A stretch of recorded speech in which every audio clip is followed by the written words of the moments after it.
Good day.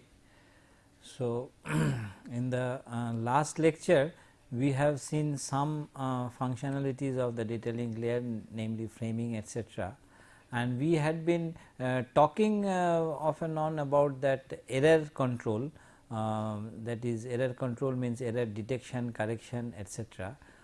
So, we will be talking about error detection, correction in this lecture. So, we will be talking about error control now. Now, data errors.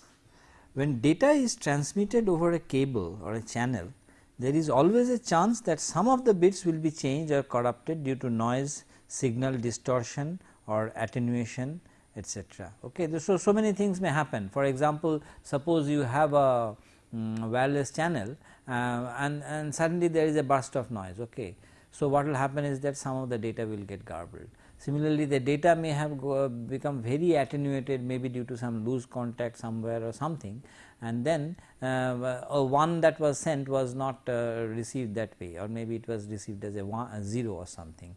So, whenever you are sending some data or something, there is some communication going on, some transmission over some transmission line, you always have to assume that data may not reach the other side in a perfect condition, and error control has to do with how to handle that.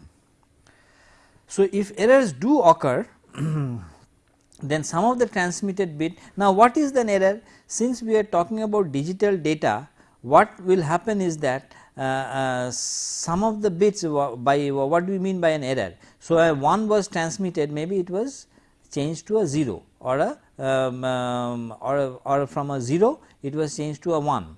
Okay. So, this is the only kind of error that may occur, and actually if you knew where the position of that error is, we can actually correct it, because the correct one will be, if something we know is faulty, the correct one is just the reverse of it. So, if it is 0, then the correct one is 1, and if it is 1, then the correct one is 0.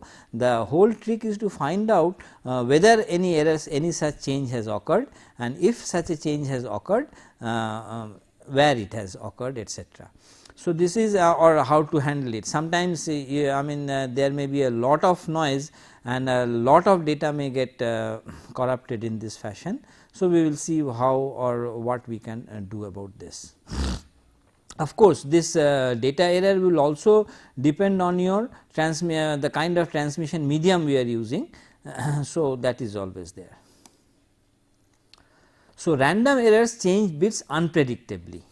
If each bit transmitted has a probability of being changed, these errors are often caused by thermal noise, because this thermal noise is something very general which is always present in any kind of this thing. There are higher thermal noise, or there may be low level of thermal noise, but this thermal noise is always present.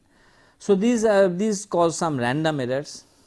Then there are some burst errors, change a number of bits in succession. They are often caused by faults in electrical equipment or by interference from some neighboring thing, etc. So, electrical interference is a very major cause of such burst errors. So, transmission errors, we take them as inevitable, resulting in the change of one or more bits in a transmitted frame. The rate of error may be high or low, but there will always be some error, that is what we assume. Let us just to see what it means, that if there is a finite probability of error for a particular bit, what it means, let us just have a look. So, some notations. Let Pb be the probability of a single bit error, called bit error rate. So, the probability of a single bit error is the bit error rate, or BER as they are sometimes called. P1 is probability that a frame arrives with no bit errors, that means there is no error, and P2 is the probability that a frame arrives with one or more undetected bit errors. So, P1 is no error, P2 is that one or more error. P3 is a probability that a frame arrives with one or more detected bit errors, but no undetected bit errors. So, sometimes we can detect that which bit are in error, sometimes we cannot. Okay, we will come to this later, and let f be the number of bits in a frame. If no error detection scheme is used, suppose we are not detecting things specifically. So, P3 is 0, we cannot detect which bits are in error. So, P1 will be equal to 1 minus Pb by to the power f. If you remember, Pb is a bit error rate. Since Pb is a bit error rate, probability of a single bit error, so P1 would be 1 minus Pb for one particular bit. If one particular bit the probability of error is Pb, so so the probability that for that particular bit there is no error is 1 minus Pb, and we are assuming that these errors are sort of independent, which may not always be the case in case of burst errors, but for thermal noise at least we assume, let us say that these errors, or whether the noise will introduce an error or some other error will creep in, let us say they are independent. So, if there are f bits in a frame, so the probability that there is a frame arrives with no error is 1 minus Pb to the power f, and P2 that it arrives with one or more error is 1 minus P1 naturally. So, clearly longer frame and higher Pb leads to lower P1. Let us try to look at some numbers. So, this is an illustrative example. A defined specification for ISDN connections, you remember ISDN means Integrated Service Data Network, which is the digital service given through the telephone lines. So, that is the ISDN. So, ISDN connections is that bit error rate on a 64 kbps channel should be less than 10 to the power minus 6 on at least 90% of observed 1 minute intervals. Now, suppose that looks quite a low rate of error, that means 1 in 10 to the power, that means only in a million bits only 1 bit may come in error. Suppose we want that at most one frame with an undetected bit error should occur per day on a continuously used 64 kbps channel with a frame length of 1000 bits, alright. So, we want not more than one frame should come with undetected bit error, alright, and so we are using this for a whole day on the 64 kbps channel, and the length of the frame is 1000 bits. So, number of frames transmitted per day is equal to 64 kilobits per second divided by 1000, that is the number of frames per second, into 16 to 16 to 24. So, per second becomes per day is approximately 5.5 into 10 to the power 6. Desired frame error rate P2 is equal to 1 by, so if one of them is this thing, so desired frame error rate we say that not more than 1 out of all these frames can be in fault. So, 1 by 5.5 into 10 to the power 6 is 0.18 into 10 to the power minus 6. But if we assume Pb to be 10 to the power minus 6, then P1 is equal to so 10 to the power minus 6. So, we have 6 nines after decimal point to the power 1000 for each frame. So, P1 is 0.999 there. So, if P1 is 0.999, P2 is 1 minus 0.999, which is P2 is approximately 10 to the power minus 3, which is about 3 orders of magnitude too large to meet our requirements. That means, it is 1000 times more. So, although 1 bit in a million looked fairly good error rate, but we find that at the end of the day we have maybe 1000 frames which are in error. Well, it does not work out that way. By multiplying with 1000 you will get so many frames in error, but the point is that whatever probability we required for a faulty frame, we got a much higher probability than we were prepared. We were prepared for say one faulty data frame per day, but that is not the case at all. So, this necessitates the use of error detection. That means, we have to do something to bring down this error rate. The point is, the other point is that sometimes one will not have control over the environment or the transmission line directly. It is quite difficult in the sense that I mean if you are having a wireless transmission. Now, whether some noise will suddenly come from some other source, okay, maybe somebody starting a car will also give out some kind of electrical noise, and somebody starting a machine somewhere will give some kind of electrical noise, some mixer or grinder running in the house may give some kind of error. So, all kinds of sources are there, you do not have any control over it. So, the point is that whatever the errors that is coming, you have to do something at your end to get better error rates. So, we want to detect such errors and if possible to correct them. So, this is what we were going to discuss now, error detection.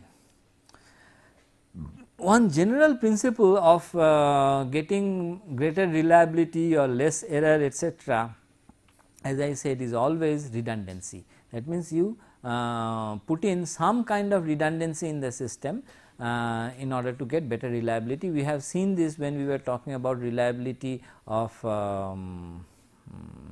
optical networks etc. But in this case the redundancy comes in the form of extra bits that we introduce into the data, which means that I mean whatever data that is being sent, we also send in some extra bits specifically for the purpose of error detection and correction. So, EDC are the error detection and correction bits which are actually redundant, that means they are not an original part of the data, they are extra bits which have been introduced. Suppose D equal to data protected by error checking may include header fields. So, the data which you are protecting, this may or may not include, it depends on the protocol etc. It may be just be on the payload, or it may be on the payload and the header all together, we may like to detect the error.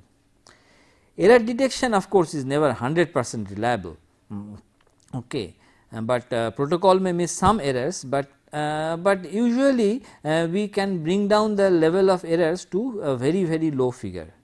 The larger EDC fields yields better detection. Naturally, if you put larger redundancy, you have better error detection and correction. So, you have the datagram coming. So, D data bits, we add some extra bits EDC, then we send it to a bit error prone link which arrives at D dashed and EDC dashed. Okay. Now, D may be the same as in D dash, no error etc. EDC itself may have been corrupted, both may have been corrupted etc. But anyway, we run some algorithm or some method for finding out whether or not these are all right, and if we think they are all right, we say yes, otherwise we say that an error has been detected. Well, even if we say it, the errors may be such that even if we say that everything is okay, maybe everything is not okay, all right. In that case, we will say that the error has gone undetected.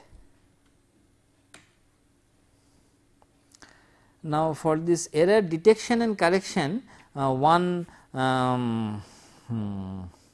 concept which is used is the so called Hamming distance between two bit patterns. Okay. We will and then there are Hamming codes also, we will not go into the details of Hamming codes here, but let me just tell you this, what is a Hamming distance. Suppose you have two code words, okay, like it has been shown here. So, this one code word is 10101110 and the other one is 01001101.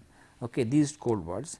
By Hamming distance, what we mean is that in how many bit positions the two code words are different. Okay. So, in order to find that, we simply XOR the two. So, if we XOR this, we get this, if you can go through it, 0 1 is 1, 1 0 is 1 and so on. So, you get 1 1 1 0 0 0 1 1. So, we say now we count the number of ones in this XOR, which is 5. So, we say that their Hamming distance is 5. Please note that if the two corresponding bits are different in the two code words 0 and 1, 1 and 0, then we get a 1 in the in this XOR. If they are the same like 1 1 or 0 0, we get 0. So, these are H Hamming distance is the number of positions where the two code words differ. Okay. If you have a set of code words, say between this and this Hamming distance is 4, between this and this the Hamming distance is 3, between this and this also the Hamming distance is 3. Let us see, this differs in 1 position, 2 positions, these are the same, 3rd position, this is again the same. So, this is differs in 3 positions. Similarly, these other H 3, H equal to 3, H equal to 3 for other pairs, all right. So, in this set as a whole, the minimum Hamming distance between 2 code words is actually 3. So, H of the code word is actually 3. We take the minimum of all these H values and this comes out to be 3. So, we say that this for this set of code words the Hamming distance is 3. Now, if the Hamming distance is 3, we have an interesting situation, which is that if now let us say these code words are what we are sending to the other side. Now, if at a particular if there is a single error, that means what? That a single bit has flipped from 1 it has become 0.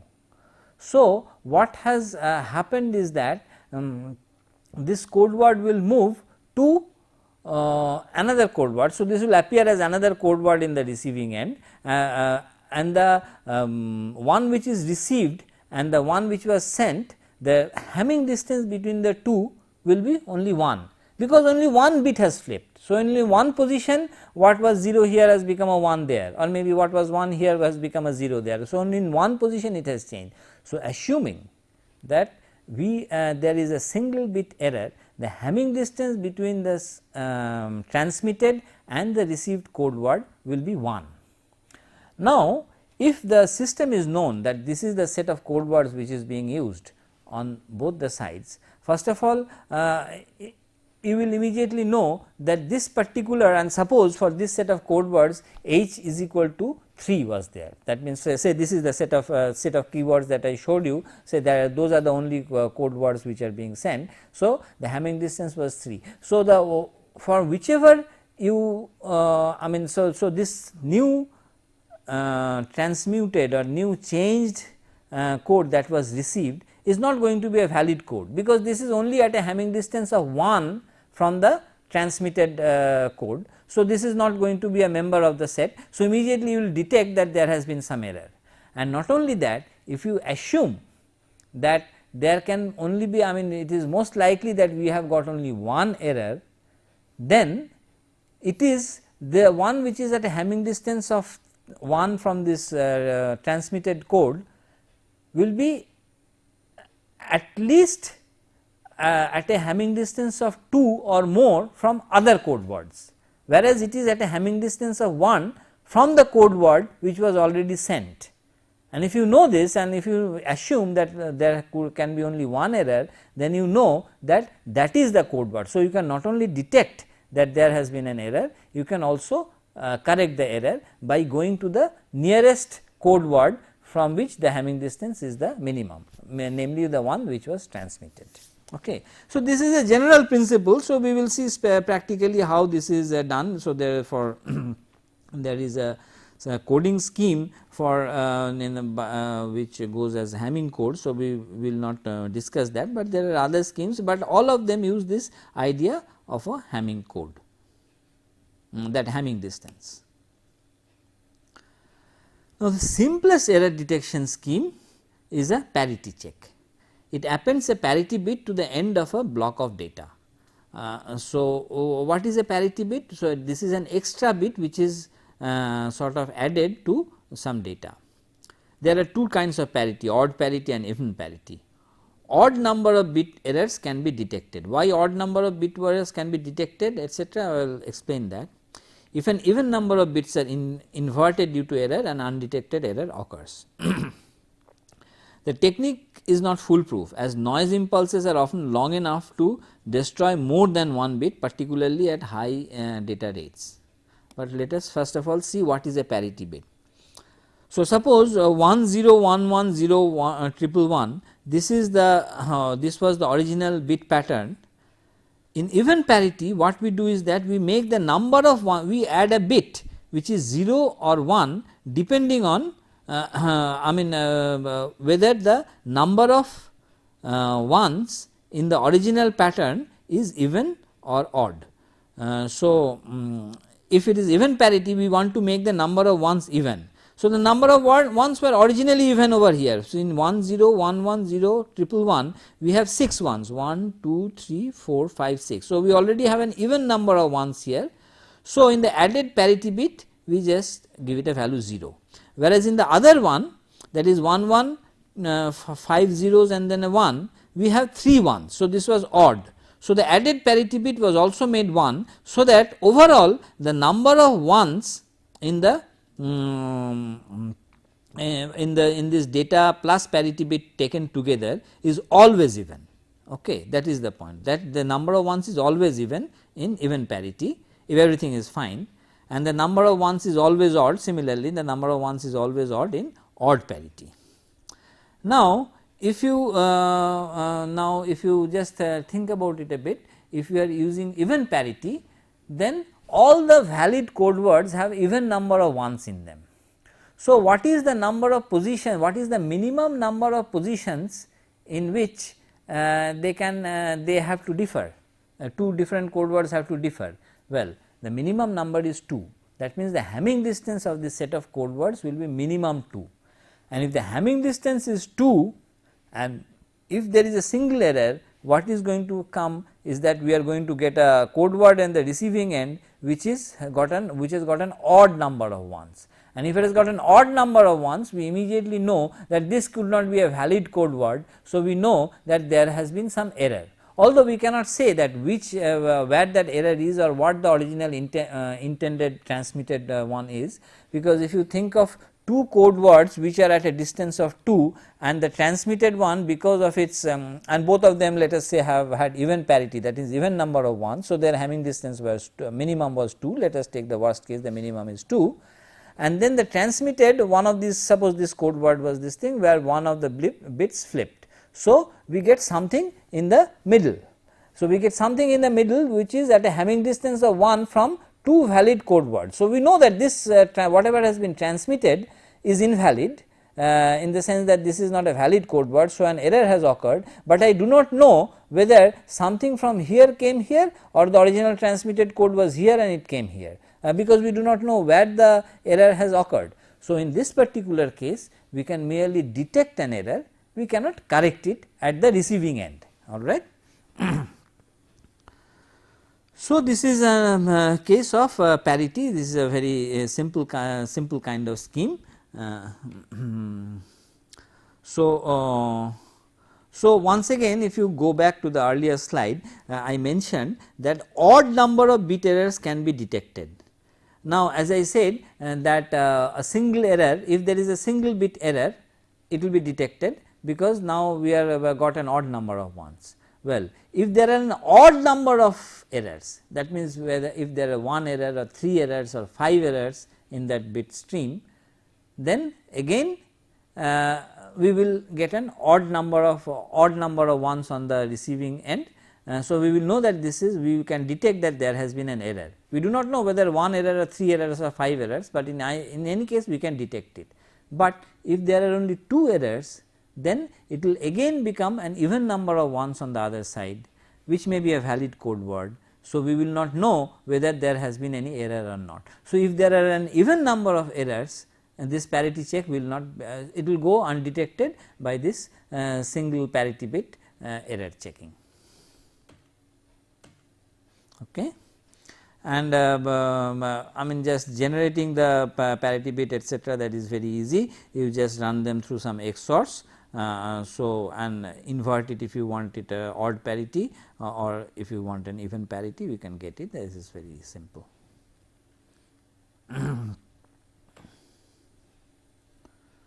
Now, parity testing, the receiving device can work out if a bit has been corrupted in a character by counting the number of ones in the character and parity bit. If even parity bit is being used, but there are an odd number of ones, then an error must have occurred. Similarly, if odd parity is being used, but there are an even number of ones, then an error must have occurred. One drawback with parity testing is that if 2 errors occur in the same character, they will not be detected. This is because if there were an even number of ones originally, if 2 bits are changed, then there will still be an even number of ones, because either 2 ones will become 0. So, the even number of ones remain even, or 2 zeros will become 1, so even number of zeros will remain even, or 1 1 has become 0 and 1 0 has become 1. So, the number of ones do not change, so they still remain even. So, it remains undetected. There is a sort of some improvement over this to make it more efficient. So, this is an extension of parity bit which is called block parity testing. This is how it works. Okay. So, suppose we have a long string of ones and zeros, 1 0 1 1 etc., whatever it is going on. So, what we do is that we break them up into blocks of bits, let us say 8. So, first 8 bits we take as the first pattern, then the next 8 bits as the next pattern, and so on. Okay. So, what we do is that for each group of 8 bits a parity can be added, in this case let us say even parity. So, if you have my first 8 bits were 1 0 1 0 1 1 1 0. So, we for even parity there are 5 ones here, so I have to add a 1, there are 3 ones here, I have to add a 1, there are 4 ones here, so I add a 0. So, this way for each block of 8 bits we add a parity bit. Okay. Then for every n blocks the parity is calculated as a new character, in this case 8 into 8. So, this is how it goes. What we do is that if you look at this as some kind of a matrix, so we calculate a parity on this side, we calculate a parity along the column also. So, 1 1 1 1 1, so 5 ones, so we make it a 1 over here for this this parity. So, then for every n blocks the parity is calculated as a new character that I have mentioned. So, I have got parity on this side, I have got some parity bits on this side, all right. So, so for this block of say 64 characters, I have got say 8 plus 8 16 plus 1 17 parity bits I have used. Now, I mean if an error occurs, what is going to happen is if there is a single error which has occurred, what is going to happen is that wherever it may have occurred, in that row the parity test will fail. Similarly, in the column also the parity test will fail, and since one column and one row intersects exactly at one cell, we know that that is the bit which has become corrupted. So, now if an error occurs, we will know which character and which column it has occurred in. Not only have we detected the error, but we can also correct a single bit error by simply changing it. So, since we know that this is the bit which was which is in error, I can simply flip it, and now at the receiving end itself without any referring back to the transmitter, and we know that and we have got the correct one. So, we can not only detect errors, we can also correct single errors in block parity testing. So, this is another just better diagram for this. So, we have got this system. So, this is using say odd parity. I mean there is no reason to use the same kind of parity in both the cases. You can use odd parity for the transverse parity bits for these, and you can use even parity for these and calculate this. So, if there is some error, we can compute it. By the way, if there are more than one error, then you may get into some kind of trouble, because you will not know that which bit is in error, because if there are 2 rows and 2 columns which show parity error, then you may sort of you will not know which row and which column will match together to give that particular bit which has been corrupted. So, we not only have error detecting codes, we have some error correcting codes also. Of course, compared to error detection, error correcting codes require more number of bits, because we want to correct it. So, we require more number of bits. So, that is a bit of a problem. So, in error correcting codes, rather than just detecting an error, sometimes it is useful to be able to correct an error as well. For example, CDs use error correcting codes to ensure high quality sound reproduction even if the CD is slightly damaged, all right. So, we are talking about some music CD or something. So, even if a few bits are in error, still it will use error correcting code to handle that. We have already seen that we can correct a single error in a block parity check. There are other techniques that can correct more number of errors. So, what happens is that your one scheme is could be errors detection. So, suppose some alphabet A was sent. So, this was a valid code word. There was a noisy channel. So, some error got introduced. So, 101101 became 100101, that means the third one from the left has become a 0. So, this is an invalid code word. We know that the original one had let us say was using odd parity kind of thing. So, even number odd number of ones were there, but in the sorry even parity. So, even number of ones were there, but I got an odd number of ones. So, I have detected, I do not know where the error is. So, what we do is that we request for retransmission, that could be one sort of approach. But if I can sort of correct a single error on the other side, then I do not need to ask for retransmission. Naturally, overall my efficiency may improve, but of course, for error correction I have to send more bits. So, that is one area where I am sort of losing something also. So, it all depends on how you do your engineering and how you come to your particular point of say optimal amount of error correction. So, another way for checking for errors was to use a checksum. Okay. This checksum is also used in other fields. So, this has been borrowed not just from communication, from other fields for accounting etc. Also sometimes checksum is used. What you do is that this is just used for, this sum is just for control purpose. So, you sum some arbitrary, in some arbitrary order you sum it and then you with all the data you also check with the sum. For example, another way of checking the errors with checksum, this is a number calculated from the data and sent along with the data.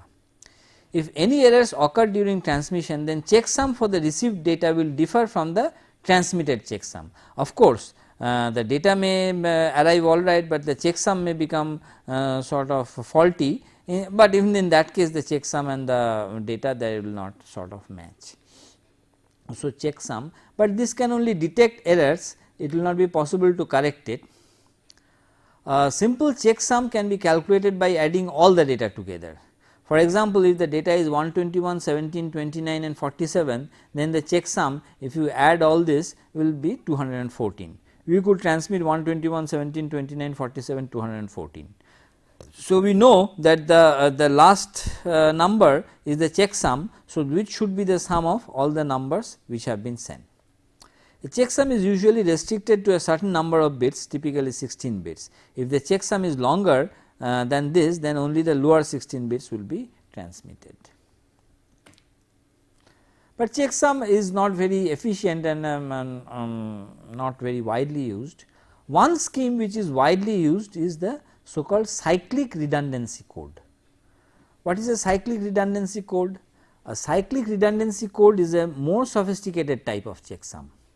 If a CRC is used, it is extremely unlikely that any errors will go undetected. A lot of different types of errors are caught by the CRC. Although the technique may sound a little complicated, in practice calculating a CRC is easy and can be implemented in hardware using linear shift register. So, which is a very simple kind of circuit. So, through that we can sort of compute it very easily and quite fast. So, that is why CRC is preferred in many data link protocols. So, what is CRC? So, let us just look at the details of it. Essentially, the data is regarded as being one very long binary number. After all, what you are sending is a string of ones and zeros. So, you can take a few of them and just look at it as a binary number, although the original intention of the user or the, I mean if you are adding the header also, then it got even more mixed up. I mean it was not to be interpreted as a number, but for CRC purpose we interpret it as a binary number anyway. So, to this we add some placeholder digits and then at the end, and it is divided by a generator polynomial using modulo 2 division. So, modulo 2 division there is no borrow. So, basically you do the same kind of division, only thing is that if they match and then you get a 0, if they do not match you get a 1 as you are doing a division, we will see this. The remainder at the end of this division is the CRC. So, let us just look at this. So, given a k bit block of bits, the transmitter generates an n bit sequence known as a frame check sequence, so that the resulting frame consisting of k plus n bits is exactly divisible by some predetermined number. The receiver divides the incoming frame by that number, and if there is no remainder, assumes there was no error. So, this is the scheme. You sort of look at it as a number, then find this CRC, add it to the end. So, what will happen is that you will get a longer number. This longer number is supposed to be divisible by that polynomial which the receiver side knows. So, the receiver side will do its own division, and if the division is okay, then it will assume that there is no error. If it is not okay, then obviously there is some error. So, we have d data bits and suppose r CRC bits. So, how are the CRC bits computed? D into 2 to the power r XOR r. So, this is done by some division. So, as we will see how it is done. So, this is the formula d into 2 to the power r by g. This is the generator polynomial. Why it is a polynomial, that we will see. Actually the bit pattern is represented as a polynomial. Ultimately this so called polynomial will be a binary number like this. Suppose the g is 1001 and what you are trying to send is 101011. So, this is what we are trying to send, and this is the generator polynomial.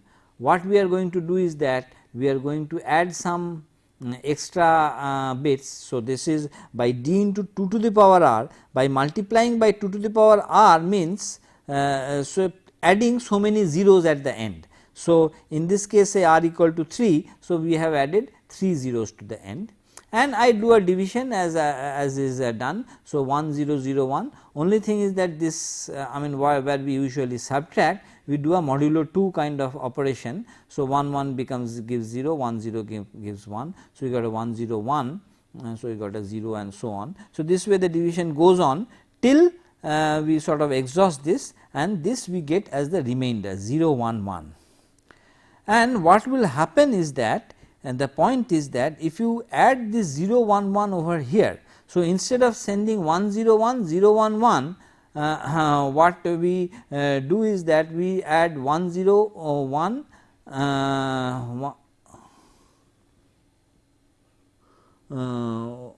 okay. So, this is there seems to be some problem over here anyway, but so if you add it, what will happen is that this will become exactly divisible modulo r, that modulo 2 division will it will come out exactly. So, the CRC process can be very easily implemented in hardware using LFSR, linear feedback shift register. The LFSR divides a message polynomial by a suitably chosen divisor polynomial. So, why polynomial? I will look at some of the polynomials. The remainder constitutes the FCS, which is added to the data bits. Commonly used divisor polynomials are CRC 16 is x to the power 16 plus x to the power 15 plus x to the power 2 plus 1. So, actually it is a 16 bit binary number, as I said that g, this is the g. So, this is the so called generator polynomial. So, g will have 1 in the 16th position, 1 in the 15th position, 1 in the second position, and 1 in the first that is 0th position. So, which means that there is going to be 4 ones in this g, and all the rest are going to be 0. By the way, usually for some purpose usually this is kept as odd, you will find. Actually how this generator polynomial, so we are not going into that how this particular polynomial, why was this particular polynomial chosen rather than some other polynomial, but these have been seen that they cover a lot of different types of errors. Okay. Previously if you remember that in our parity bit we were just sort of getting a even number, that is odd number of errors. If there are an odd number of errors, then we can detect it. Here we can detect a lot of different cases of error. So, it is extremely unlikely that if the CRC is alright, that there has been some error. So, there are different protocols and different systems use different generator polynomial. So, CRC CCITT is x to the power 16 plus x to the power 12 plus x to the power 5 plus 1 and so on. This is CRC 32 and this is CRC 8. So, CRC 8 means this is an 8 bit this thing. So, the 8th position, 2nd position, 1st position and 0th position, 8th, 2nd, 1st and 0th position. So, these are all ones, rest are zeros. So, for this is used in ATM. CRC 10, this may also be used, CRC 12. So, these are different CRCs. Actually not all polynomials will give you the same kind of error coverage. So, that is known, and people have found out some of the polynomial, people have found some properties which are good properties to have in a generator polynomial, and then people have found out some good polynomials which will cover a lot of errors.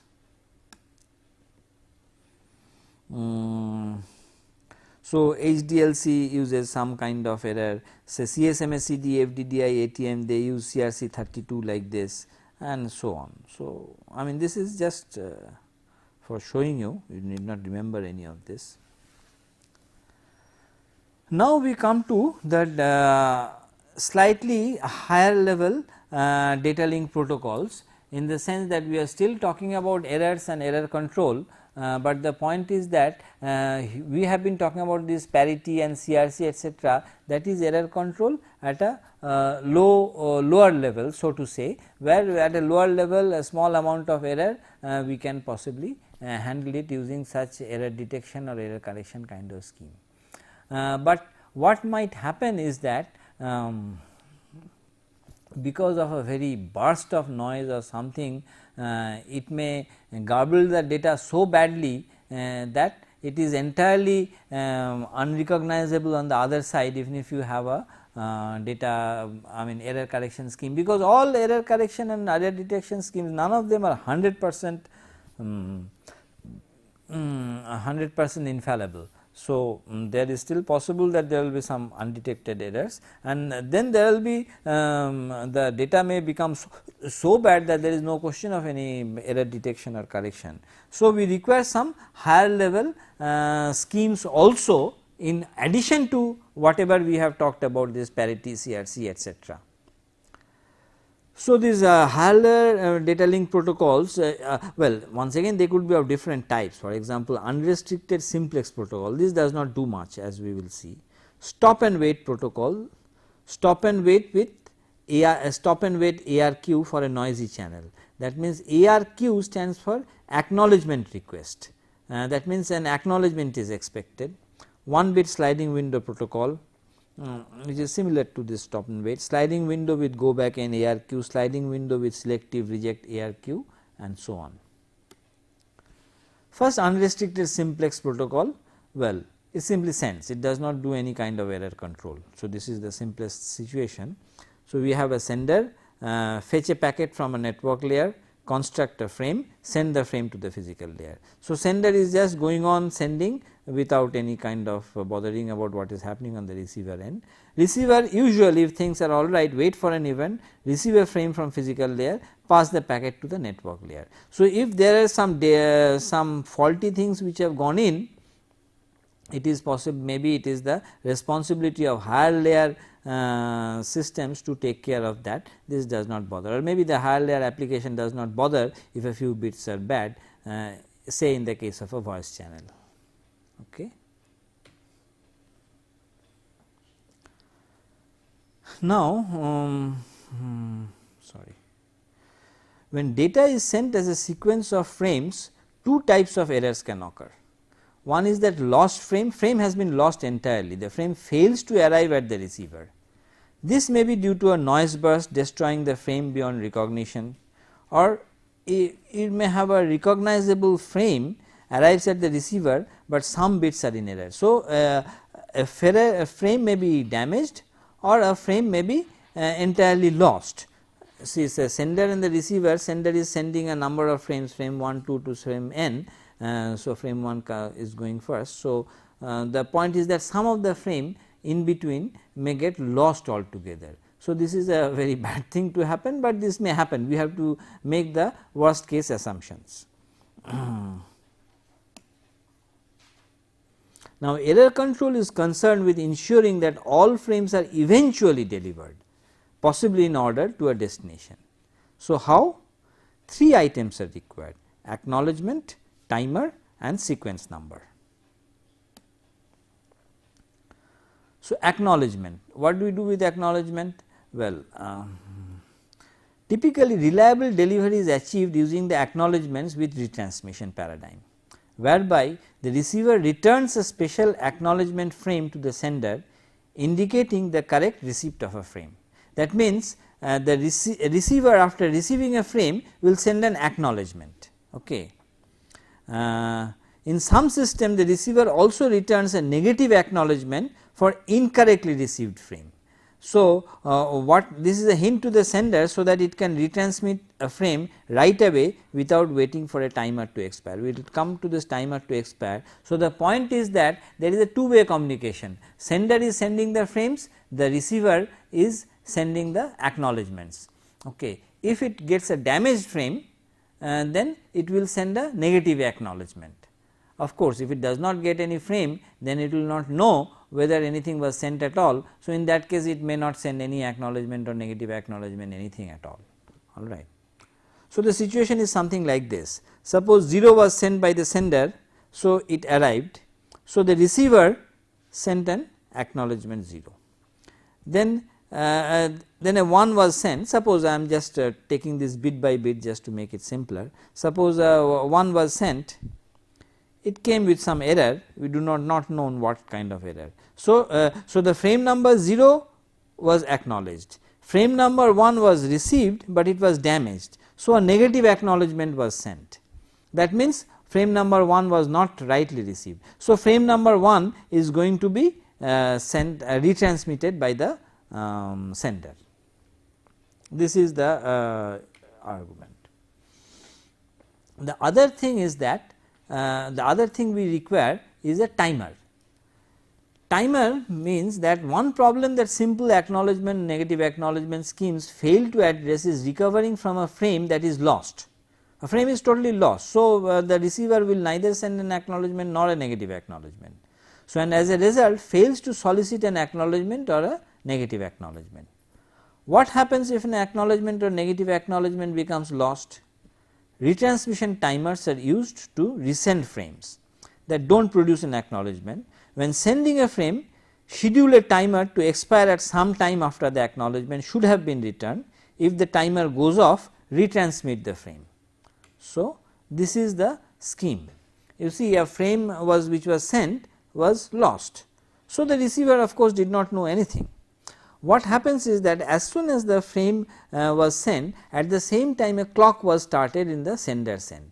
So, it assumes, but knowing that the system, that this is the transmission time and this is the time it might require for the receiver to process it and then send an acknowledgement, and then the acknowledgement will take some time to reach the sender, etc. So, all that is taken into account with some extra amount of time thrown in, and that is set in the timer.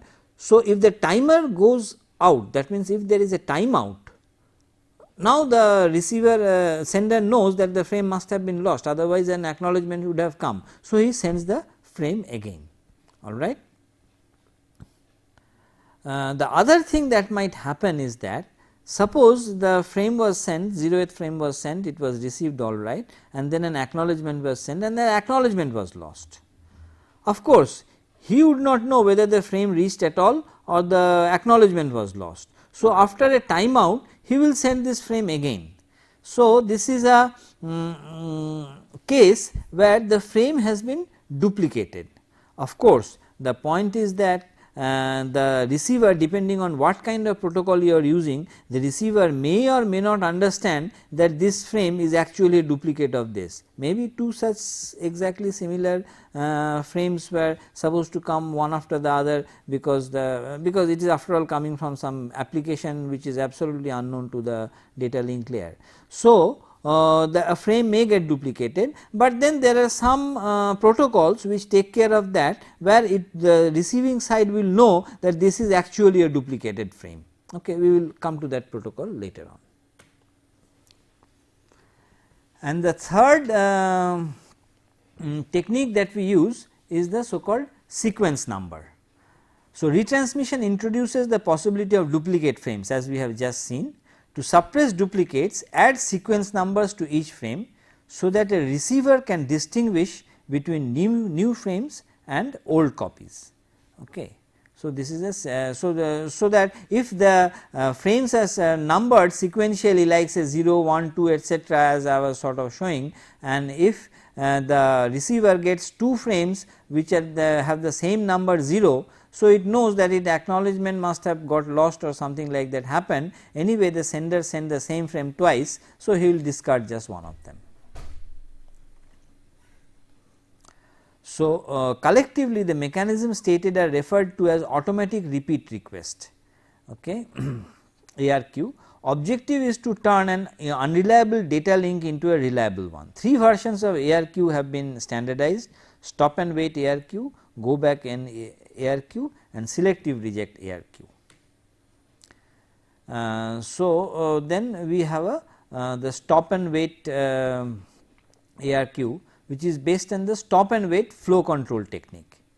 The source station transmits a single frame and then waits for an acknowledgement to arrive. No other data frames can be sent until the destination station's reply arrives at the source station. So, it waits for the acknowledgement. And the point is that if the acknowledgement does not come, it will resend after an automatic repeat request. So, it will automatically repeat the frame. So, this is the scheme. We have the sender which fetches a packet, construct a frame, send the frame to physical layer, wait for an event. So, if it gets an acknowledgement, then it is fine, then it is going to go and send a second frame. If it does not get an acknowledgement, it will send the same frame again. So, until it either gets an acknowledgement or the timer runs out, the frame which was already sent, that has to be stored locally in some buffer or something in the in whichever system is handling this data link control. And the receiver side also, it waits for an event, receive a frame from the physical layer, pass a packet to the network layer, send an acknowledgement to the physical layer. So, this is the stop and wait protocol. This is a very simple protocol. Unfortunately, this is not very efficient, as we will see later on, so we will continue our discussion on this error control and then we will move on to flow control etc. in the next lecture. So, this is a simple kind of protocol, but this has got efficiency problem, in the sense that this is not very efficient. Okay. So, we will continue this discussion in the next lecture. Thank you.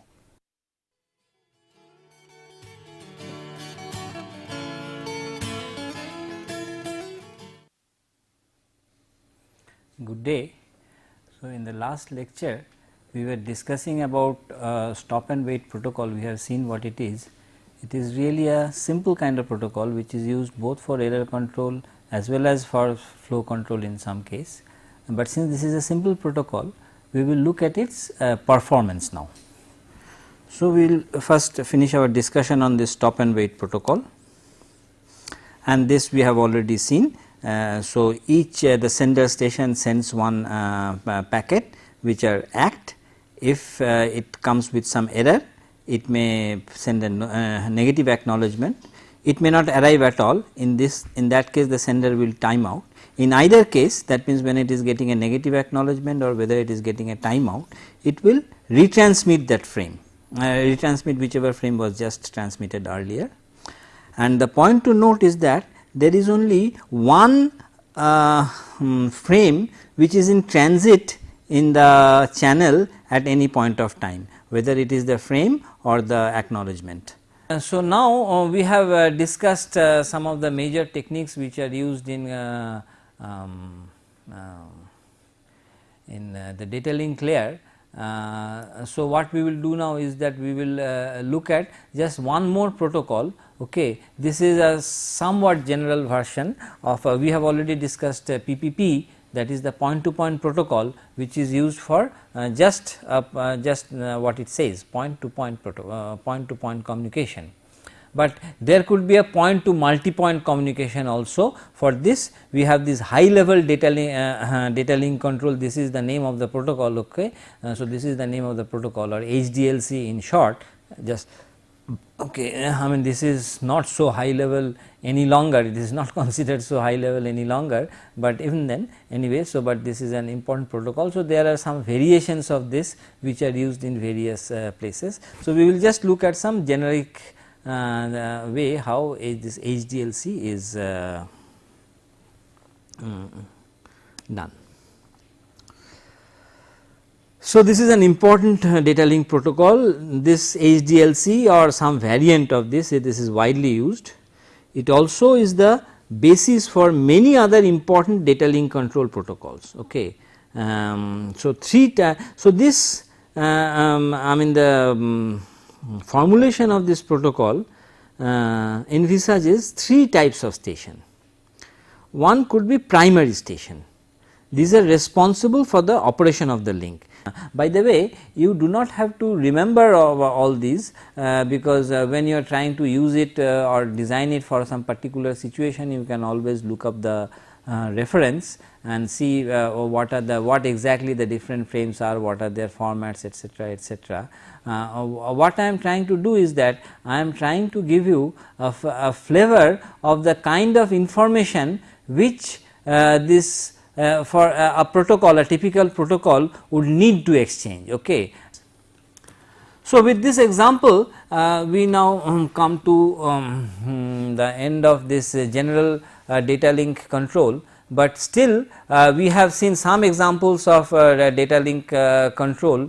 For example, we have seen some examples of MAC like with token bus, token ring, etc., etc. We will see other examples of MAC as we take up other kinds of networks. Similarly, we have seen some kind of error and data control. By the way, the similar approach is used in some other higher layers also. We will talk about it when we come to it, and we will talk about some more specific and more widely used systems from the next class onwards. So, in the next class what we will do is that we will look at one other type of communication and how MAC is done on that in satellite communication. So, that will be the next topic. Thank you.